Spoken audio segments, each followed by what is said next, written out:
한 장 넘겨보시면 탑의 모양을 보고 시기를 알 수 있다. 뭐 이런 것도 있는데, 맨 처음에는 뭐 탑 얘기 잠깐 해드리면 우리나라도 목탑에서 시작을 합니다. 중국 영향을 받았기 때문에 목탑에서 시작을 하게 되는 거고요. 그 다음에 그게 이제 나중에 맨 처음에 한국 불교의 첫 역사에서는 탑이 겁나 크게 나옵니다. 그리고 그 양옆으로 전각들이 좀 있습니다. 양옆으로 있다는 건 무슨 의미냐면 이 탑을 보조하는, 그러면 예불이나 이런 건 어떻게 했느냐? 이 탑 안에 불상들을 다 층마다 모셔놓은 거예요. 거기서 예불을 하는 겁니다. 그러니까 탑이 탑뿐만이 아니고 전각 역할도 겸하고 있었던 거예요. 네. 그래서 탑전이라고 생각하시면 됩니다. 그런데 나중에 뒤에 법당이 만들어지고 점점 불상 중심으로 이동을 하죠. 그러면 이 탑은 요 뒤에 있는 정각이 커지는 것과 비례해서 앞에 탑은 작아집니다. 그러니까는 축이 옮겨지는 거죠. 뒤쪽으로. 지금 우리 보시면 아시겠지만 앞에 탑은 있지만 탑은 작고 뒤에 법당은 크죠. 지금 현재는 그렇게 돼 있잖아요. 어느 절이든지. 그리고 이 탑이 더 영향이 떨어지면 어떻게 되냐면 가운데 이 어간을 못 막습니다. 불상의 어간을 못 막습니다. 그러면 찢어져! 이러면 두 개로. 무슨 뜻인지 아시겠죠? 뭐 그렇게 된다고 생각하시면 돼요. 그래서 탑이 조금 잘 크게 나올 때는 시대가 올라간다고 생각하시면 되고, 시대가 뒤로 갈수록 탑 비중은 떨어집니다. 그리고 이제 가장 먼저 만들어진, 어떻게 보면 석탑, 현존하는 남아있는 것 중에서 가장 오래된 것 중에 하나가 지금 80쪽에 나오는 고선사탑. 그 다음에 쌍탑으로, 돌로 된 쌍탑으로 가장 오래된 거는 그 앞쪽 장에 나와 있는 가문사탑입니다. 가문사탑. 이 탑들을 보면 어때요? 석가탑하고 비교했을 때 이 고선사탑이나 가문사탑을 보면 어떤가요? 좀 뚱뚱하잖아요. 그렇게 되는 이유는 뭘까요? 이제 큰 목탑에서 석탑으로 만들다 보니까 그 목탑은 아무래도 뚱뚱하잖아요. 그 뚱뚱한 패턴이 그대로 남아있는 겁니다.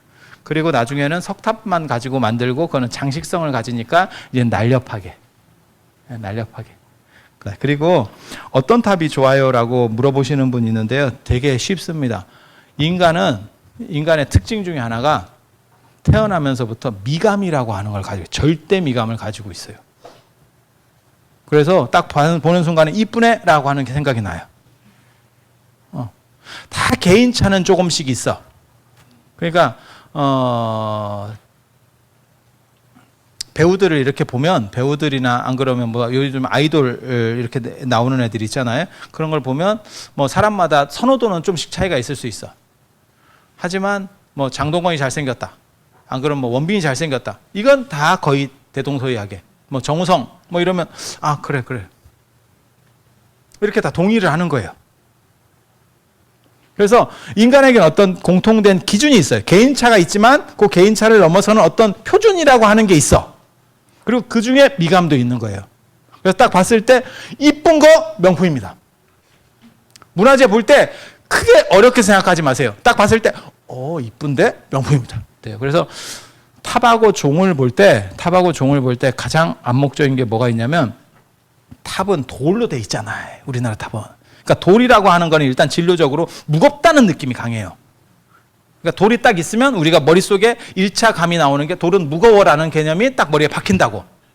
그래서 탑에서 가장 중시하는 게 뭐냐면 상승감입니다. 가벼워 보여야 된다는 거예요. 딱 봤을 때 약간 둔중하고 무거운데 좀 답답해 보이는데 이러면 아니야. 석가탑하고 아까 그 고선사탑이나 이런 걸 봐보세요. 그러면 그런 느낌이 있네 라는 걸 아실 수 있을 거예요. 그리고 거기서 조금 더 깎아가지고 이렇게 마옥사탑 같이 가면 위험하다, 뭔가 좀 불안타, 이게 무슨 꼬지도 아니고 오뎅 꼬지도 아니고 이게 왜 이렇게 만들었을까 느껴지시죠? 그러면 여러분도 미학적 안목이 있는 겁니다. 그리고 인간은 그거를 타고나요. 그래서 마곡사탑은 약간 이렇게 세장미, 좋게 말하면 약간 세장하다. 나쁘게 말하면 삐쩍골았다라고 하는 거고, 이 탑에서 가장 재밌는 건 맨 위에 있는 라마탑. 풍마동이라고 합니다. 전문적인 걸로는 풍마동이라고 하는데요. 라마탑 양식을 얹고 있죠. 그래서 이제 보통 이제 원 간섭기에 이렇게 만들어졌는갑다 이렇게 이제 판단을 합니다. 그래서 이렇게 탑 위에 탑이 올라가는 거는 아무튼 굉장히 특이한 케이스예요. 재밌기도 하고. 그래서 이렇게 요 동으로 이렇게 딱 올라가서 깔끔하게 있는 경우가 전 세계적으로 드뭅니다.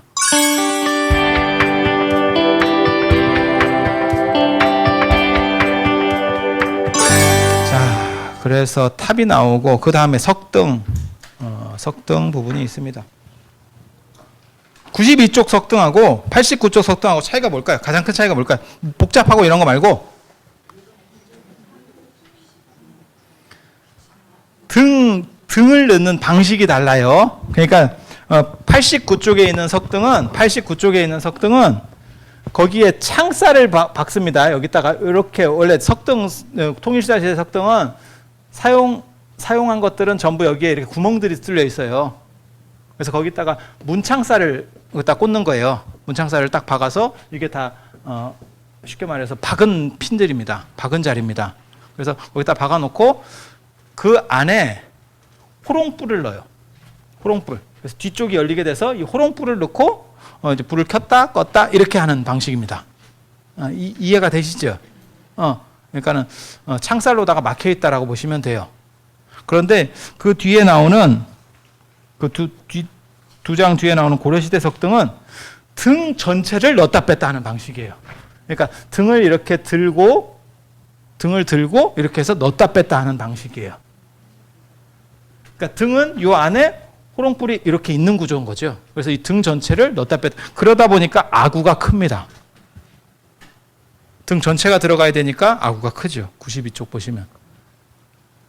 89쪽은 다 막혀 있고 그냥 손만 넣어서 불을 켰다 뺐다만 하면 되는 거고. 그리고 가장 조명 시설이 좋은 거는 사실 93쪽에 있는 이 정료대라고 하는 거예요. 정료대라고 하는 거. 저 위에다가 저렇게 돌로다가 이렇게 만들어 놓고 이 위에다가 이렇게 쇠 같은 구리 같은 걸로다가 대야 같은 걸 하나 얹습니다. 그리고 여기다가 이제 나무 불을 피우는 거죠. 그러면 조명은 이게 막 짱입니다. 빛 엄청 나올 것 같지 않아요?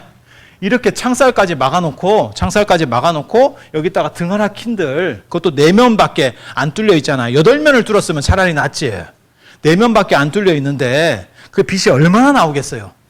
그 빛은 별게 없죠. 이거는 뭐 완빵이죠. 조명시설 엄청 좋죠. 그런데 왜 이런 식 조명을 썼을까에 대한 이야기를 지금 하는 겁니다. 그래서 통일시대 때 이런 약간 약한 조명을 쓰는 거는 이 석등이라고 하는 게 단순히 빛을 내는 용도로만 있는 게 아니고 89쪽에 있는 이런 석등 빛을 내는 용도만 있는 게 아니고 이게 사성제 8정도라고 하는 거를 상징을 하는 거고 그 중간에 위에 있는 팔각형이 그래서 빛이 나오는 거는 사성제 그 다음에 전체 팔각형은 한 8정도 같은 걸 상징하는 거고 부처님의 가르침이 빛으로 퍼진다라고 하는 그런 상징성을 가지기 위해서 단순히 조명 용도면 이렇게 고급스럽게 만들 필요도 없습니다. 그래서 이렇게 만들어 놨다라는 걸 생각하시면 돼요. 그리고 이게 등잔의 용도 빛을 비추는 용도로 의미가 전환되면 이 정료대라고 하는 걸 씁니다. 정료대라는 걸 씁니다. 그래서 단가, 제작 단가는 어느 게 많이 들까요? 석등이 훨씬 많이 들죠. 이거는 그냥 돌 몇 개 해가지고 그냥 세우기만 하면 되잖아요. 그냥. 그죠? T자로 세우기만 하면 되잖아요. 석등은 저거 깎으려고 하면 이거 보통 일이 아니잖아요. 가로등에 왜 엄청난 예산을 투여하겠어요? 그건 무언가 상징성이 그 등 안에 존재한다는 얘기죠. 그건 조명만 갖고는 그렇게 많은 예산을 투여할 필요가 없죠. 그래서 부처님의 가르침이 저녁에도 끊임없이 밝게 세상을 비추는 그러한 상징성을 주기 위해서 석등에 많은 투자를 했다라고 생각하시면 됩니다. 그래서 그런 거 생각하시면 되고 그 다음에 배례석이라고 하는 게 있습니다. 석등 앞에 보면 배례석 87쪽에 나오는 겁니다. 배례석이라고 그래서 87쪽 오른쪽 아래에 보면 조그만 그림이 나옵니다. 배례석. 그래서 배례석이라는 거 하는 건 뭐냐면 절하는 돌. 거기다 절을 한대요. 근데 제가 저걸 딱 배례석이라고 보고 절하는 돌이라고 해서 절을 해보니까 절이 잘 안 됩디다. 절을 하려고 하면 주인장 씨 이렇게 깔든가 이렇게 깔아가지고 여기 연꽃이 있네. 그리고 연꽃이 피어있는 상징은 깨달음의 상징입니다. 깨달음의 상징입니다. 중생들이 머리를 대는 데다 연꽃을 피워놓을 수는 없습니다. 그래서 이게 뭔가가 좀 잘못인데 이런 존엄한 상징에 우리가 머리를 막 대고 있었다고? 그건 좀 안 맞는 것 같은데? 이런 생각을 했었습니다. 그리고 막상 절을 해보니까 이거 어떻게 절을 해야 될지를 모르겠습니다. 지금 여러분들이 하고 있는 절하는 방식이 있잖아요. 유론에서 납작 개구리처럼 엎드려라 라고 하는 건 사실은 조선 후기 때 나오는 절하는 방식이에요. 임진왜란 병자호란 끝나기 전까지는 우리도 법당에 신발 신고 들어갔었습니다. 그리고 임진왜란 병자호란 끝나고 나서 지금 맨발로 들어가는 그런 마루 문화로 바뀐 겁니다. 온돌이 일반화되고 마루 문화가 그때 정착이 되는 거예요. 그러니까 임진왜란 병자호란 전에는 보도블럭 같은 게 깔려 있었습니다. 법당에. 중국 생각하시면 돼요. 지금 중국 가보시면 신발 신고 들어가죠. 바닥에 보도블럭 같은 거 깔려 있고. 그래서 저 화엄사 각황전이나 좀 오래된 데 보면 밑에가 나무가 아니고 뒤쪽으로 가보시면 위에가 나무판 같은 거 깔려 있지만 실제로 뒤쪽으로 가보면 보도블럭이 나오죠. 마루를 쓸 때는 공간을 비우게 돼 있거든요. 나무가 썼기 때문에 습기에 의해서 나무가 썼기 때문에 공간을 비우게 돼 있어요. 맞죠? 밑에를 채운 상태에서 나무를 써버리면 나무가 신속하게 썩습니다. 그래서 그렇게 쓰지 않습니다. 그래서 밑에를 채워놓은 구조는 다 옛날 양식이라고 보시면 돼요. 그래서 화엄사 각항전 같은 데가 그게 이제 전환되는 상황이라고 보시면 돼요. 그래서 원래는 보도블럭이 깔려 있었는데 요즘 이제 그걸 보호하기 위해서 나무를 깔았고 그것도 뒤쪽으로 부처님 뒤쪽으로 가면 그것도 또 귀찮은지 안 깔았더라고요. 가면 그냥 볼 수 있습니다. 보도블럭이 노출돼 있습니다. 노출돼 있어요. 그래서 절하는 방식은 지금 여러분들이 하는 것 같은 방식은 최근 방식이에요. 몇백 년 안 된 방식이고 예전에는 약간 엉거주춤한 방식으로 했습니다. 지금 중국 사람들이나 아랍 사람들, 중동 사람들 절하는 방식 생각하시면 돼요. 엉덩이를 높게 들고 이렇게 하는 절하는 방식으로 했었습니다. 그런데 그렇다고 하더라도 배례석을 가지고는 절하기가 상당히 상그럽습니다.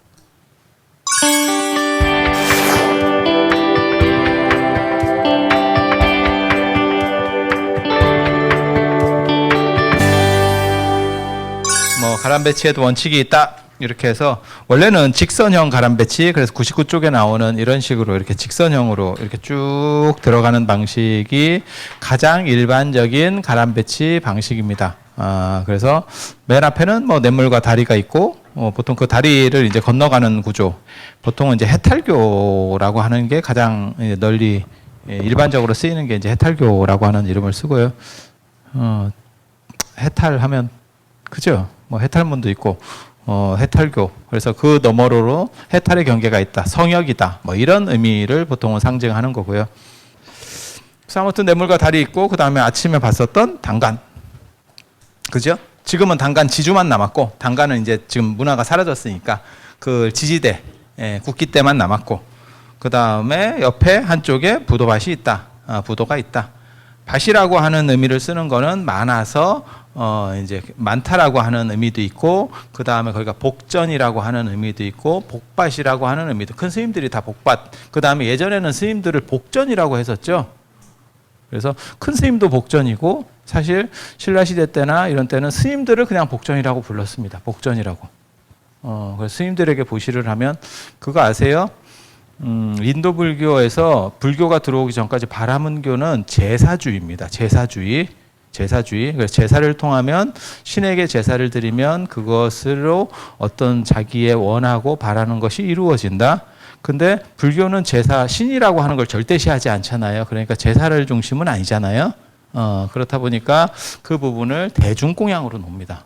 그래서 공양을 올리면 그것이 나에게 공덕으로 돌아온다.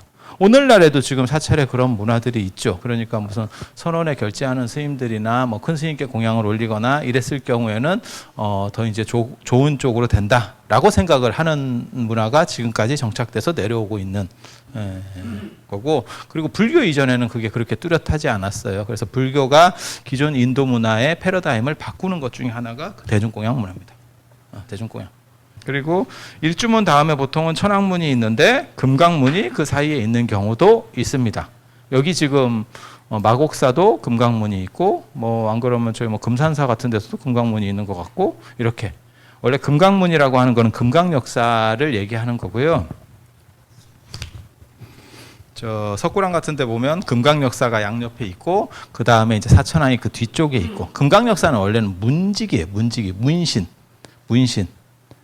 그래서 사천왕은 동서남북으로 있고 금강 역사는 앞쪽에 이렇게 딱 해서 문을 지키는 원래 그런 의미인데 사천왕이 앞쪽으로 쭉 빠지니까 캐릭터가 겹치는 거예요. 그래서 금강 역사가 없어지겠어요? 사천왕이 없어지겠어요?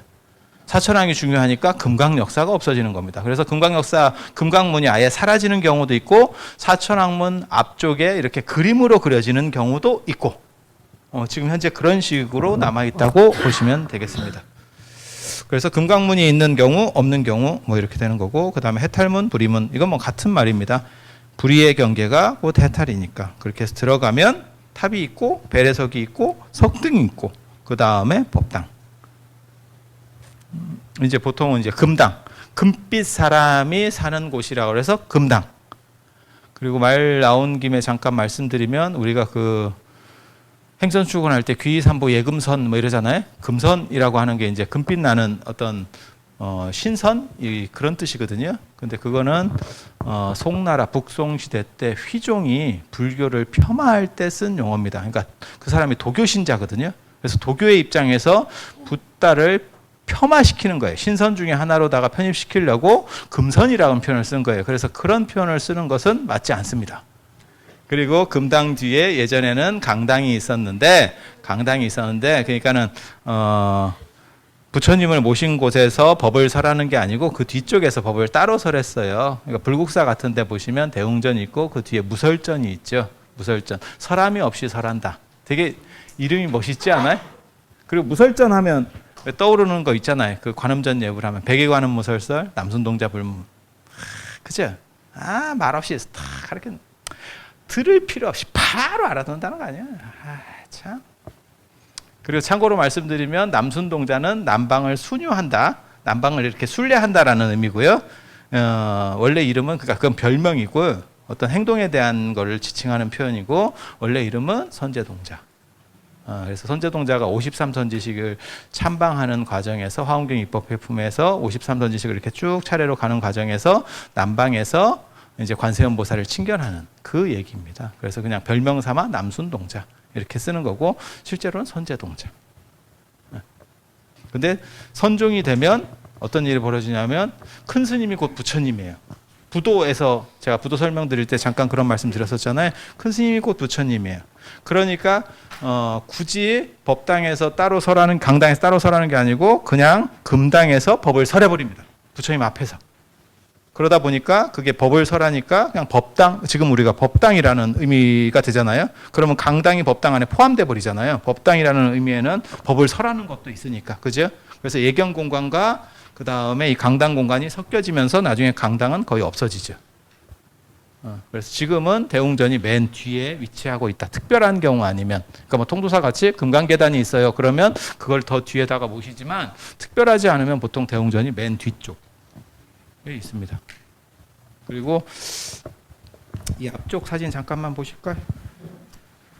앞쪽에 월정사 사진이 있는데요.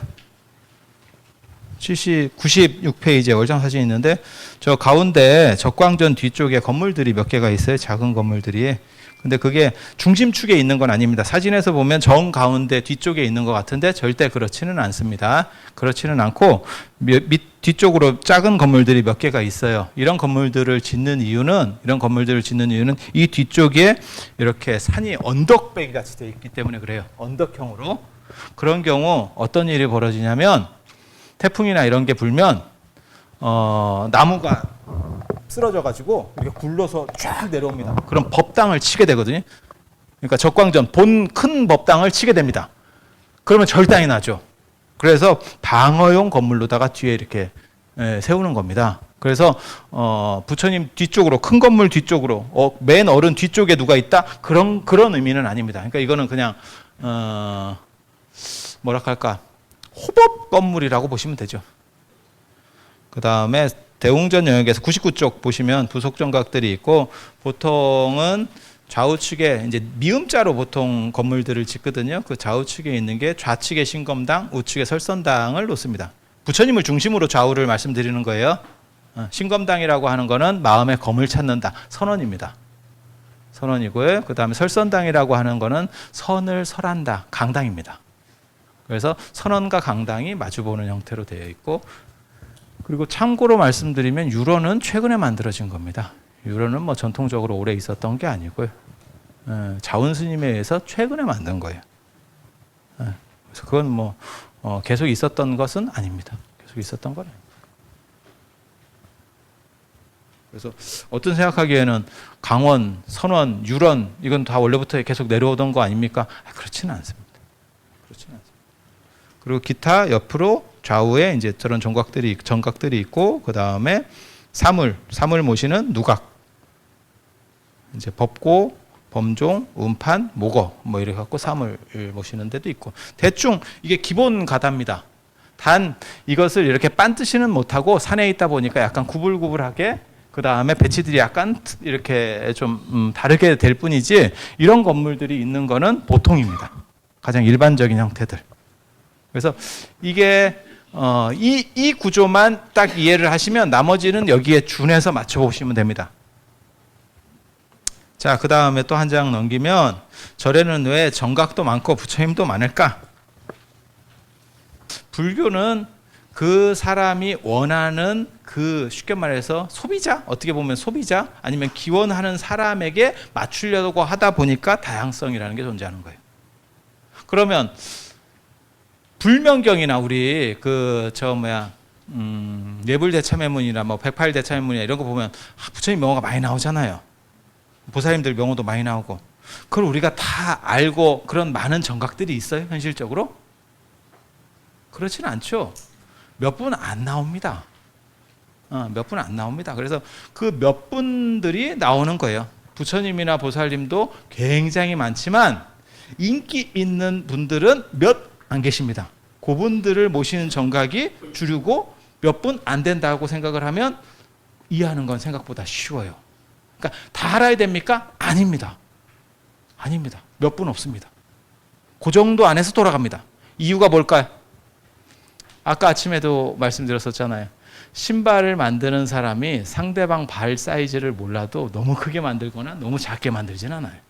그냥 기존에 맞춰서 어떤 표준에 맞춰서, 그 표준 중에서 가장 우리가 많이 이제 나오는 분이 석가모니 부처님, 당연히 불교의 교조이신 석가모니 부처님, 그 다음에 비로자나 부처님, 뭐 아미타 부처님, 그 다음에 약사열의 미륵불, 이 정도가 나온다고 보시면 거의 부처님은 끝. 그 다음에 보살님 같은 경우는 이강체제죠. 정확하게 말하면 이강체제. 관세음보살과 지장보살. 관세음보살, 지장보살. 지장제일도 있고 관음제일이 있잖아요. 그리고 이제 4대보살이라고 하면 거기에 문수보현이 들어가는 거죠. 그건 뭐 청사나 유치청사할 때 우리가 늘상. 그리고 불교의 가장 큰 특징, 외우기 좋은 게 주특기를 다 그 앞에다 붙여놨죠. 대지문수보살, 대행보현보살, 대비관세음보살, 대원본존지장보살. 그게 불교의 오래된 전통입니다. 오래된 전통입니다. 10대대 얘기할 때도 그러잖아요. 지혜제일 사리불, 신통제일 목건, 주특기가 다 있어요. 그래서 판단해 보기는 되게 쉽죠. 그래서 그런 정각들이 주변에 있고, 그래서 사람들이 거기에 맞춰서 적절하게 모셔지는 분들을 보면 된다라는 얘기들을 하고 있습니다.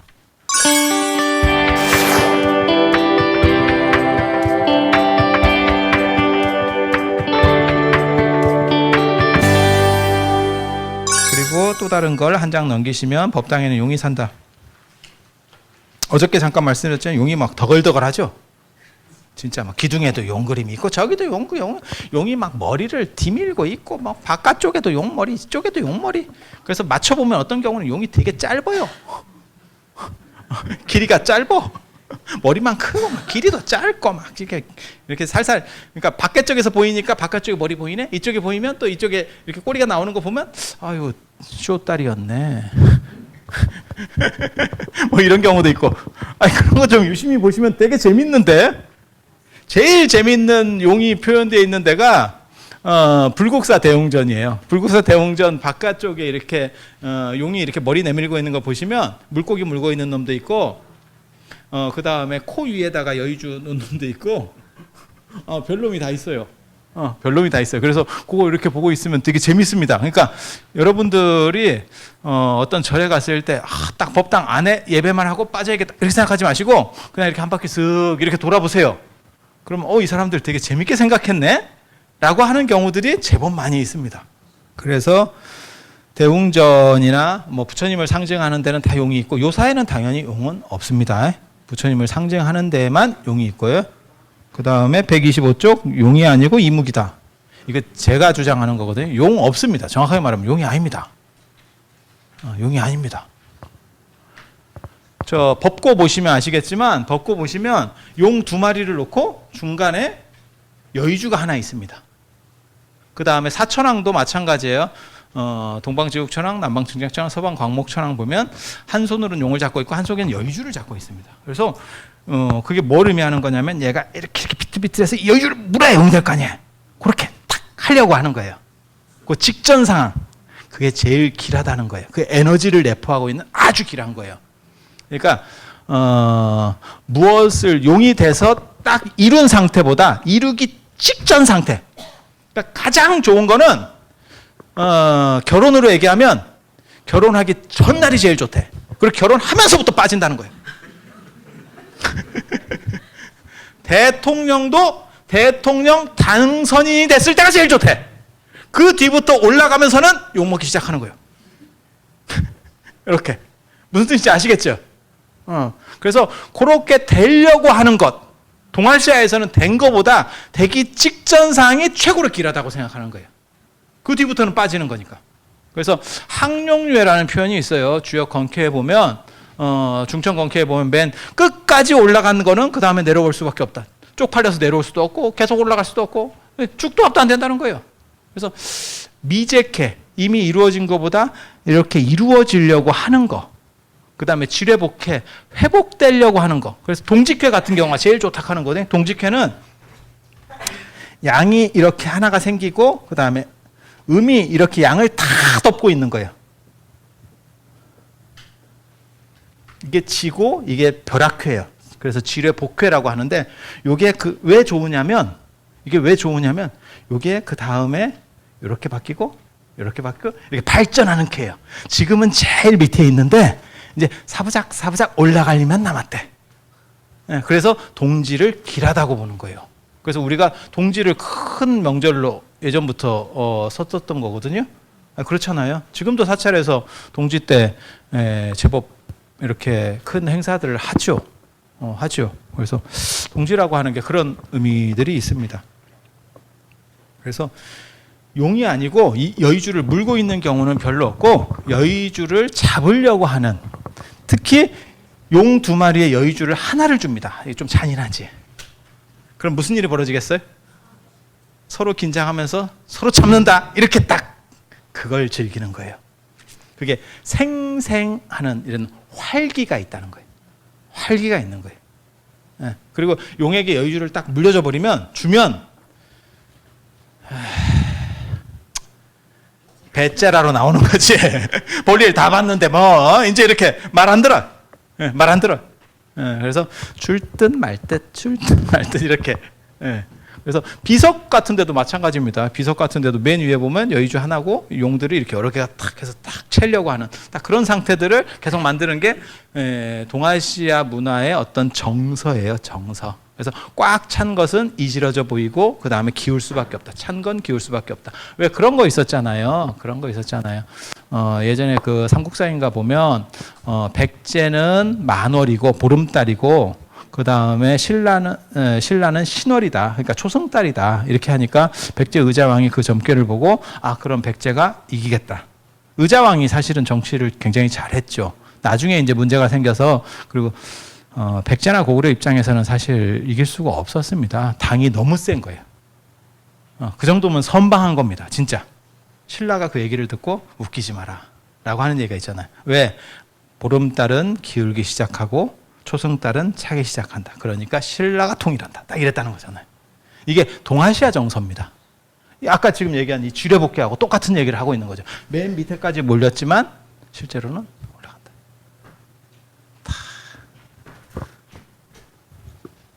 그래서 용이 아니고 이묵이다. 정확하게 말하면 이묵이다. 용이 되기 직전의 이묵이다. 그런 얘기를 적고 있고요. 125쪽 맨 마지막 줄 노자 얘기 잠깐만 한번 볼까요? 대성약결 뭐 이렇게 해서 대교약졸이라고 하는 이런 얘기들. 크게 이루어진 것은 이지러진 것처럼 보여도 그 쓰임은 다함이 없다. 뭐 이런 거. 그리고 너무 곧은 것은 약간 굽은 것 같고, 크게 교묘한 것은 졸렬한 것 같고, 크게 말 잘하는 것은 약간 어눌한 것 같다. 이게 굉장히 재밌는 표현들이거든요. 그러니까 너무 잘난 것보다는, 너무 잘나서 문제가 되는 것보다는 잘났는데 약간 부족한 것처럼 해서 사람들의 신망까지 싹 받는 거. 그런 게 더 좋은 거래. 그러면 좋겠어요. 그래서 127쪽, 128쪽 이렇게 보시면 129쪽에 이게 불국사 대웅전 안에 있는 사자와 코끼리거든요. 이런 식의 코끼리 조각 때문에 돼지 얘기가 나오는 겁니다. 여기는 사자와 코끼리가 이렇게 맛보기로 있으니까 돼지라는 말을 못 해요. 근데 요게 이제 혼자 들어가면 돼지 이렇게. 사자도 이게 전백이어가지고 뭐 혜태 같기도 하고 어디 뭐 병 걸린 것 같기도 하고 조금 그렇긴 해요. 그죠? 이게 사자라 하니까 사자인갑다 이러는데 어떻게 당신은 그럼 사자인 줄 아느냐? 이게 서로 맛보기로 있으니까. 그러면 이게 코끼리인지 어떻게 아느냐? 자세히 보세요. 어금니 6개죠. 육아백상. 어금니가 6개인 흰 코끼리. 코끼리 중에 짱이라는 거잖아요. 코끼리 중에 짱. 부처님 태몽이기도 하고 일반 코끼리보다 흰 코끼리가 짱. 마치 모든 길짐승들 중에서는 백호가 짱이듯이 흰 코끼리가 짱. 흰 코끼리 중에서는 어금니 4개인 코끼리가 그 위에고 그 4개보다는 6개가 위에고 6개 이상은 없다는 거거든요. 그래서 여기는 코끼리인 게 분명하고 그 맞은편에 보일 거는 사자입니다. 사자입니다. 그래서 이런 식의 코끼리 얼굴이 그 극락전에도 있는 거예요. 그러니까 사람들이 딱 보고 돼지. 근데 여기랑만 맞춰볼 수 있으면 이 대웅전과 극락전을 맞춰볼 수만 있으면 돼지라는 발상은 못합니다.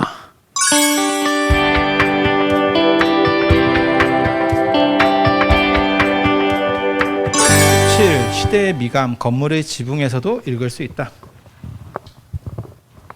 조금씩 건물 형태들이 달라져요. 건물 형태들이 달라져요. 가장 이제 대표적인 건물 형태가 2가지가 있습니다. 지금 149쪽에 보시면 맛배집과 팔짝집. 맛배집과 팔짝집. 맛배집이라고 하는 건 서로 사람 인자 같이 생긴 거예요. 서로 배를 맞대고 있다. 두 사람이 배를 맞대고 있다. 이렇게 해서 그냥 세모형 맛배집. 옆에 측면 보시면 149쪽에 측면 보시면 딱 보이잖아요. 그죠? 그 밑에 팔짝집은 8팔자 같이 생겼다 해서 팔짝집. 한자 8팔자 같이 생겼다 해서 팔짝집. 용어들 되게 쉽지 않아요? 배를 맞대고 해서 맛배집. 8팔자 같이 생겼다 그래서 팔짝집. 근데 사실 149쪽에 두 번째 사진을 한번 보세요. 이 사진에서 나오면 이런 식으로 되면 물을 어떻게 막을까요? 옆에 앞뒤로는 기와가 있으니까 다 물이 막힐 건데 양 옆으로는 어떻게 막을 수 있을까요? 막을 방법이 없죠. 그러니까 보통 이런 한옥 건축에서는 양 옆에다가 판을 이렇게 나무판을 쭉 대서 그걸 풍판이라고 하는데 나무판을 대버리죠. 그죠? 그래서 그렇게 만드는 경우들이 있고 이 팔짝집이라는 게 그러면 왜 생겼는지를 알 수 있겠죠. 그거를 나무판을 대는 것보다 아예 기와로다가 어떤 처리를 했으면 좋겠다. 자, 여러분이 건축을 짓는다고 생각해 보세요.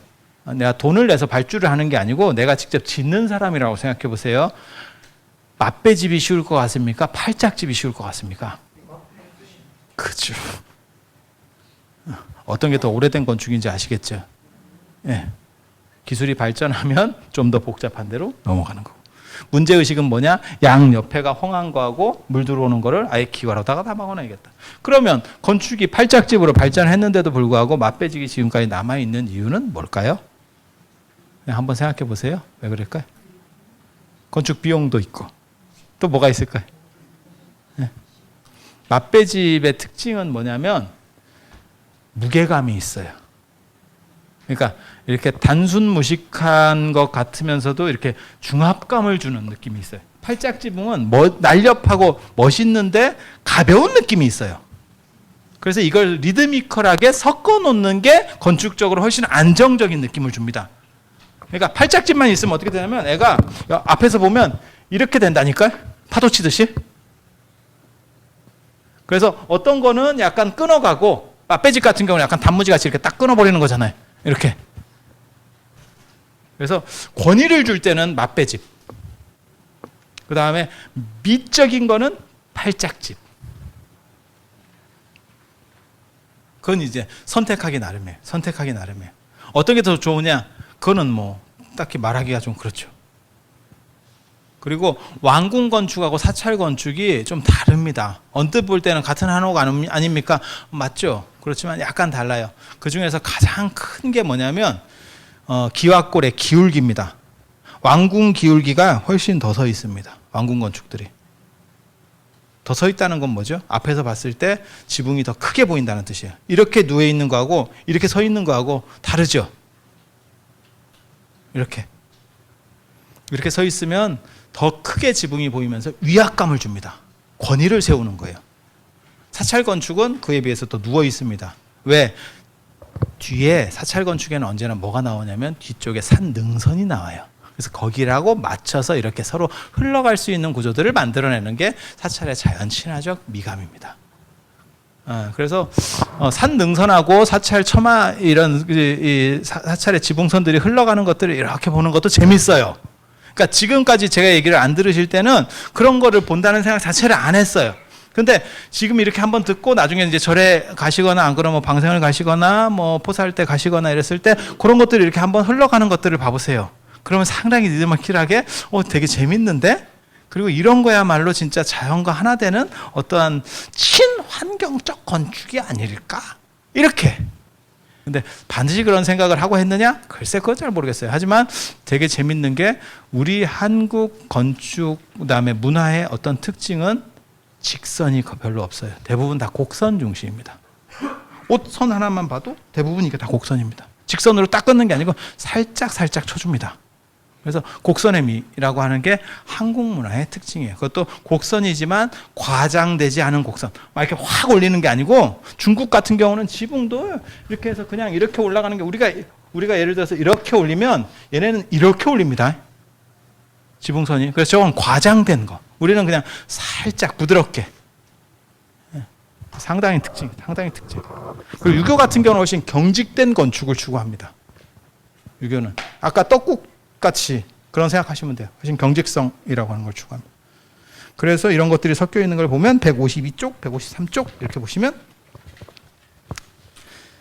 팔짝집도 보이고 그 다음에 맛배집도 보이고 맨 오른쪽 아래쪽 그 153쪽 사진의 맨 오른쪽 아래 하면 그건 사모지붕이라고 합니다. 네 모퉁이가 이렇게 가운데로 모여 있는 정자 형태의 건축들. 그건 사모지붕. 사각형이 모여 있으면 사모지붕, 팔각형이 모여 있으면 팔모지붕. 팔모지붕 이렇게.